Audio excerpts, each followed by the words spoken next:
Dans l'évangile de Philippe, il y a une seule phrase que l'Église tente d'effacer de tous les manuscrits depuis des siècles. Elle dit qu'il existe quelque chose créé par des mains humaines, capable de préserver la lumière dans sa forme originale. Lorsque les forces spirituelles sentent leur présence, elles se retirent tout immédiatement. Pas seulement certaines, ni la plupart des menaces. Tous. Chaque manifestation des archontes, chaque forme de manipulation spirituelle, chaque méthode de drainage énergétique. Complètement neutralisée par un seul objet que n'importe qui peut fabriquer en 10 minutes, aujourd'hui. Les premiers gnostiques ne portaient pas des dizaines d'amulettes protectrices. Ils n'effectuaient pas de rituels complexes. Ils n'avaient qu'un seul objet, quelque chose qu'ils pouvaient fabriquer eux-mêmes, avec des matériaux accessibles à tous. Et, selon leurs archives, cela a si bien fonctionné que l'Église ne s'est pas contentée d'interdire cette pratique. Il exécuta toute personne trouvée avec ces objets et brûla tous les textes qui enseignaient comment les créer. Parce qu'il ne s'agissait pas de protection basée sur le combat, mais de fréquence. Voici ce qui distingue cette méthode de tous les autres enseignements de protection. Les archontes attaquent de 5 manières distinctes: invasion mentale, détournement émotionnel, fuite d'énergie, manipulation des rêves et interférence avec la synchronicité. 5 méthodes différentes. La plupart des doctrines proposent 5 solutions distinctes. Mais Jésus a révélé quelque chose que l'Église ne pouvait permettre à l'Église de se propager. Les 5 types d'attaques opèrent en dessous du même seuil de fréquence. Et lorsque l'on porte un objet qui émet des vibrations au-delà de cette limite, toutes les méthodes perdent leur effet en même temps. Vous ne les bloquez pas. Vous devenez inaccessible. Ce soir, vous découvrirez ce qu'est cet objet, pourquoi il annule toute forme d'attaque spirituelle et comment le fabriquer immédiatement. Si vous décidez de le créer aujourd'hui, vous vous rendrez compte que rien d'autre ne peut y toucher. Pour comprendre pourquoi un seul objet peut neutraliser les 5 types d'attaques, il est nécessaire de comprendre la hiérarchie des fréquences qui structurent toute réalité. La monade est la source. Conscience pure. Perception infinie se manifestant sous forme d'existence. Des rayons de lumière en émanent, tel un prisme qui déploie la clarté originelle. Sophia est une de ces émanations, sagesse divine rayonnant de la source. Mais, dans un acte de création solitaire, Sophia génère quelque chose d'inattendu, le démiurge, un être si dense qu'il ne peut pas voir les plans de lumière au-dessus de lui. Et le démiurge, confondant sa perception limitée avec la réalité totale, se déclare Dieu et commence à créer. Il façonne la matière, invente le temps, crée des archontes pour lui servir d'agents, et ensemble, ils construisent tout ce système. Une prison de densité conçue pour emprisonner la conscience divine et drainer son énergie indéfiniment. Cela signifie que les archontes sont à plusieurs niveaux de la source. Ils ne vibrent pas à la fréquence de la monade, pas même celle de Sophia. Ils fonctionnent sur la fréquence du démiurge, déformée, lourde, bien en dessous de la lumière originelle. Et voici la loi qui régit tout cela: ce qui est en aval est soumis à ce qui coule en amont. Un delta ne contrôle pas le ressort. Les archontes ne contrôlent pas la monade. Ce ne sont pas vos pairs. Ce sont des créations en aval et sont liées par les limitations vibratoires de leur créateur. Imaginez maintenant la lumière ultraviolette rencontrant des bactéries. La lumière ne lutte pas contre eux, ne discute pas, ne négocie pas. La fréquence des rayons UV rend tout simplement impossible l'existence des cellules bactériennes. Ils ne peuvent pas maintenir leur structure dans cette plage de vibrations. Ils ne se dissolvent pas parce que la lumière les attaque, mais parce que leur fréquence de fonctionnement est incompatible avec la présence de lumière. La lumière existe, et son existence est mortelle pour tout ce qui vibre en dessous de son niveau. C'est la relation exacte entre la fréquence de la monade et celle des archontes. Lorsque vous portez un objet qui transmet une vibration source pure, ancrée dans une forme physique, vous ne combattez pas les archontes. Il émet une fréquence à laquelle ils ne peuvent pas maintenir la cohérence. Vos attaques ne sont pas bloquées. Ils se dissolvent avant de vous atteindre, car vous êtes enveloppé dans une vibration qui rend vos méthodes inopérantes. C'est comme essayer de conserver de la glace solide dans un four. Il n'est pas nécessaire de combattre la glace. Il ne peut pas exister dans cet environnement. Font automatiquement. Toutes les attaques des archontes, quelle que soit leur forme, fonctionnent en introduisant des fréquences plus basses dans leur champ énergétique. Ils essaient de vous entraîner dans des gammes vibratoires où ils peuvent performer, se connecter et se nourrir. Mais lorsque vous émettez une haute fréquence de manière continue ou pas sporadiquement, pas lorsque vous vous en souvenez, mais tout le temps ils ne peuvent pas achever l'attraction. C'est comme essayer d'entraîner quelqu'un sous l'eau alors qu'il se trouve sur la terre ferme, à 50 mètres au-dessus du lac. La mécanique ne fonctionne pas. L'attaque ne trouve aucune cible. Non pas parce que vous êtes assez fort pour résister, mais parce que vous opérez dans une dimension vibratoire où leurs outils n'ont aucun effet. C'est pourquoi l'Église a détruit si violemment tous les textes expliquant ce principe. Si les chrétiens comprenaient que la fréquence l'emporte sur la force, qu'un seul objet à haute vibration offre une protection totale contre toutes les attaques à faible vibration, la structure entière de la guerre spirituelle institutionnelle s'effondrerait. Il n'y aurait aucun besoin d'exorcisme, de rituels préalables, d'eau bénite, de reliques bénies ou d'autorité ecclésiastique. Il suffirait d'opérer à la fréquence monade. Arrêt complet. L'Église ne pouvait pas maintenir son pouvoir sur des gens qui découvraient que la souveraineté spirituelle était si simple, si accessible et si libre de tout contrôle religieux. Avant de révéler ce qu'est l'objet, il faut reconnaître les 5 formes d'attaque qu'il va neutraliser. Car, en moins de 24 heures de transport, ils s'arrêteront tous en même temps. Et vous saurez que ce n'est pas un placebo lorsque les schémas qui vous accompagnent depuis des années disparaîtront tout simplement. La première voie est l'invasion mentale. Des pensées intrusives qui sortent de nulle part. Des spirales d'anxiété qui commencent par une petite inquiétude et qui, en quelques minutes, vous convainquent que votre vie s'effondre. Cycles obsessionnels dans lesquels la même peur se répète des centaines de fois, malgré tous les efforts conscients pour l'arrêter. Des idées d'auto-sabotage qui apparaissent juste au moment où vous êtes sur le point de faire quelque chose d'important. Des pensées qui disent que tu n'es pas prêt, que tu vas échouer, que tu devrais attendre. Ce n'est pas votre esprit qui fait défaut.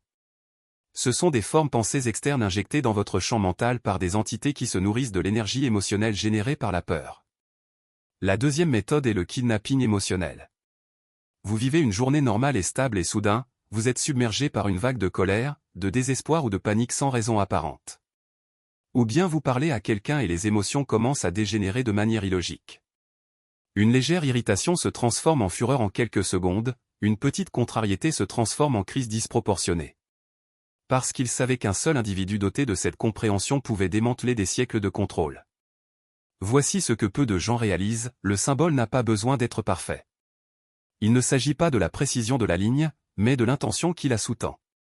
Lorsque vous dessinez le cercle, vous ne tracez pas seulement une forme géométrique, vous déclarez la limite de votre être, la frontière entre ce que vous êtes et ce que vous n'êtes pas. Le cercle représente la totalité de votre conscience, sans début ni fin, sans séparation. Et lorsque vous écrivez « monade » à l'intérieur, dans votre langue maternelle, vous n'enregistrez pas seulement un mot. C'est activer une mémoire cellulaire, une profonde reconnaissance que vous n'êtes pas un fragment perdu, mais une expression unique du tout. Le journal lui-même devient un portail. Pas un portail au sens mystique de porte dimensionnelle, mais un point d'ancrage où la fréquence de votre véritable soi se manifeste sur le plan physique. C'est pour cela que la matière est importante, le papier doit être propre, sans trace, sans interférence. Il ne peut pas s'agir d'un morceau déchiré d'un vieux cahier ou d'une feuille imprimée contenant d'autres informations. Il doit être vierge, comme un espace vide attendant d'être rempli de votre signature divine. La peinture noire n'est pas un choix arbitraire, le noir absorbe toutes les fréquences de la lumière visible, mais sur un plan subtil, il agit comme un amplificateur d'énergie. Lorsque vous écrivez à l'encre noire, vous gravez littéralement votre intention dans le tissu de la réalité, créant une marque qui persiste même lorsque le papier n'est plus en vue. Et l'endroit où vous conservez ce papier fait la différence. Ce n'est pas une amulette à exposer ni un talisman à cacher au fond d'un tiroir. Il doit être proche de votre corps, dans un endroit où vous vous sentez comme une extension de vous-même. Une poche intérieure, un portefeuille, un médaillon accroché à votre poitrine, peu importe le contenant, du moment qu'il est en contact permanent avec votre champ énergétique. En effet, le papier ne fonctionne pas comme un bouclier passif. C'est un émetteur actif, et plus il est proche de son centre, plus le signal qu'il émet est fort. Pensez-y comme à une station de radio, si vous la laissez à la maison pendant que vous sortez, la transmission s'affaiblit. Mais si vous l'emportez avec vous, la fréquence reste stable, rayonnant dans toutes les directions, repoussant toute tentative d'interférence. Il y a un détail crucial que beaucoup ignorent, le papier ne perd pas son pouvoir avec le temps. Ce n'est pas comme un sort qui a besoin d'être renouvelé ou une bénédiction qui s'épuise. Une fois activé, il devient un émetteur permanent, car l'énergie qui l'alimente ne provient pas de rituels extérieurs, mais de votre propre conscience. Chaque fois que vous le regardez, chaque fois que vous le touchez, vous renforcez la connexion. C'est comme un muscle, plus on l'utilise, plus il devient fort. Et si par hasard le papier s'use ou s'abîme, il suffit de le réécrire. L'acte de le recréer n'est pas une répétition mécanique, mais une réaffirmation de sa souveraineté. Vous ne réparez pas un objet cassé, vous réaffirmez une vérité qui existe déjà en vous. Maintenant, que se passe-t-il lorsque vous commencez à porter ce symbole?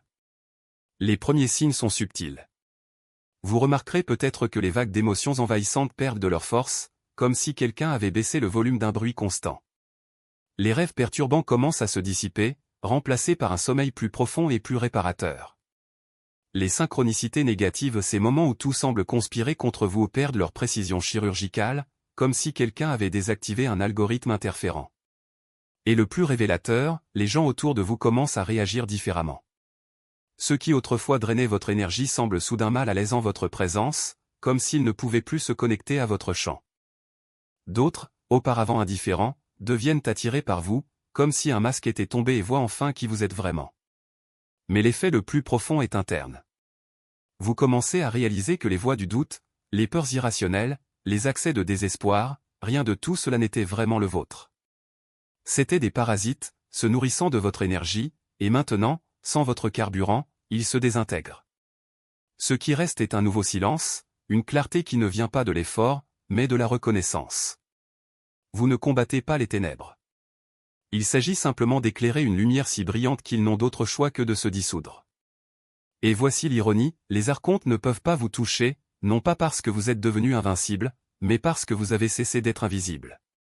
Ils opèrent dans l'ombre, dans la confusion, dans l'illusion de la séparation. Mais lorsque vous écrivez de vos propres mains le nom de la monade, vous déclarez sans équivoque « Je sais ce que je suis ». Et ce que je suis ne peut être trompé. Ce n'est pas une protection. C'est une révélation.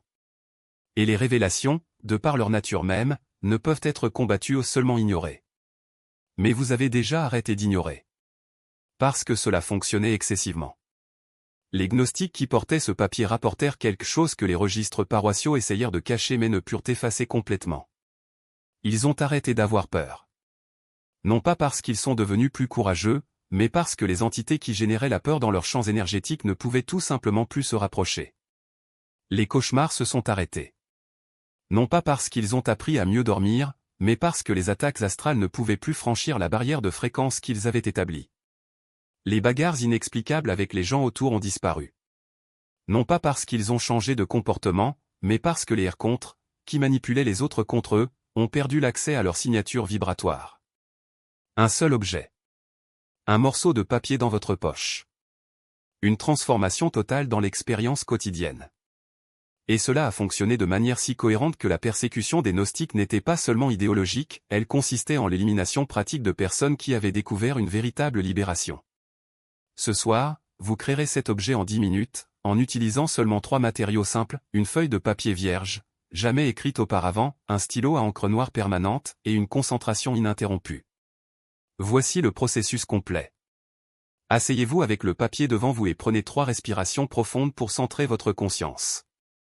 Cela fonctionne par intention, pas par mécanique, vous avez donc besoin d'une présence concentrée et non d'une énergie dispersée. Dessinez un cercle au centre du papier, en restant conscient qu'il représente la conscience infinie de la monade. À l'intérieur de ce cercle, écrivez le mot monade en lettres claires et fermes, dans le langage que votre esprit utilise au quotidien. En traçant chaque lettre, reconnaissez que vous n'écrivez pas sur quelque chose d'extérieur, mais que vous déclarez votre propre nature, je suis la monade incarnée sous une forme temporaire. Lorsque vous avez terminé, tenez le papier contre votre poitrine, au-dessus de votre cœur, pendant 30 secondes, et déclarez silencieusement ou à voix haute, ce nom me reconnaît. Je porte la fréquence de la monade sous forme physique. Pliez ensuite le papier 3 fois. Chaque pli scelle votre identité, votre souveraineté et votre fréquence. Gardez le papier plié dans votre poche, votre portefeuille ou votre sac à main où il reste avec vous à tout moment. Ne le montrez jamais à d'autres et ne le traitez jamais comme un spectacle. Si vous le perdez, recréez-le simplement, le pouvoir réside dans l'acte d'écrire avec reconnaissance, pas sur ce morceau de papier spécifique. Voici ce qui se passe dans les jours qui suivent le début de la recharge. Dans les 24 heures, vous remarquerez une clarté mentale que vous n'avez pas connue depuis des années. Le bruit constant de l'anxiété, les boucles de pensées intrusives, diminueront considérablement, car la source qui les a générées ne pourra plus vous atteindre. Dans 3 jours, les personnes qui drainaient votre énergie sembleront soudainement moins intéressées à interagir avec vous. Les conversations qui dégénéraient auparavant en conflit se dissiperont avant même de commencer. Les contre, qui ont utilisé ces personnes comme portail, détourneront leur attention vers d'autres cibles parce que vous êtes devenu trop coûteux en énergie pour attaquer. En une semaine, votre sommeil se transformera. Les rêves deviendront plus clairs et plus cohérents ou, si vous aviez l'habitude de supprimer vos rêves, vous recommencerez à vous en souvenir à mesure que les attaques astrales cesseront. Et dans 2 semaines, les synchronicités reviendront.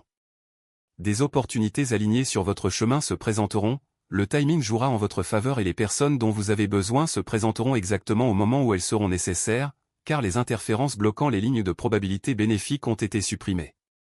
Un morceau de papier. 10 minutes pour créer.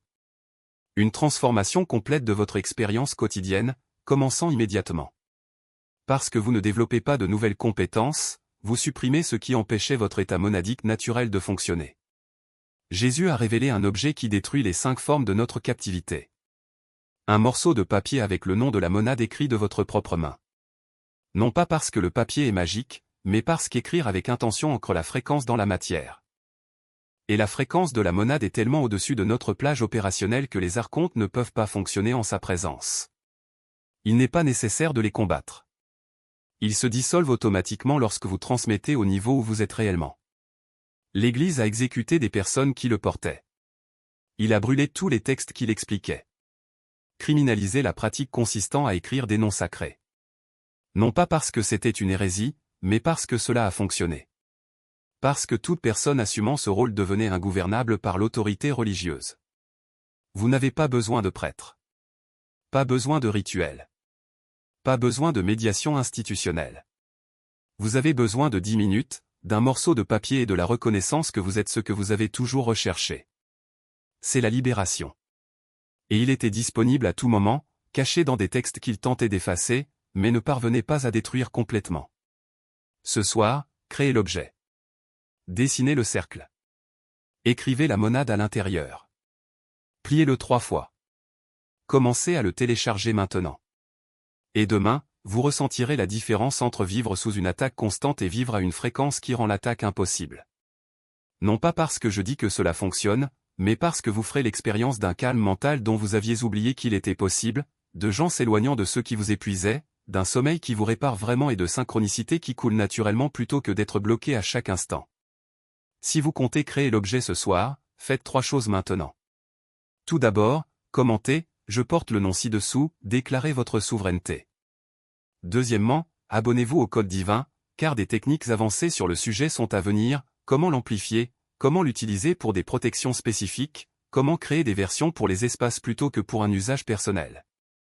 Troisièmement, profitez de ce contenu pour que d'autres élus découvrent ce que Jésus a révélé avant que les archontes ne suppriment à nouveau cet enseignement. Ils ont déjà essayé de l'effacer une fois. Ils réessayeront. Partagez pendant qu'il est accessible. Faites les 3 choses maintenant. Alors ce soir, réservez 10 minutes. Écrivez le nom. Pliez le papier. Mettez-le dans votre poche. Et regardez tout ce qui vous attaque depuis des années s'arrêter. Non pas parce que vous vous êtes battu assez fort, mais parce que vous avez finalement commencé à transmettre sur la fréquence que vous avez toujours été. Les archontes ne peuvent pas toucher la monade. Vous êtes la monade. Ça l'a toujours été. Et maintenant, ils portent la preuve et elles ne peuvent plus l'atteindre.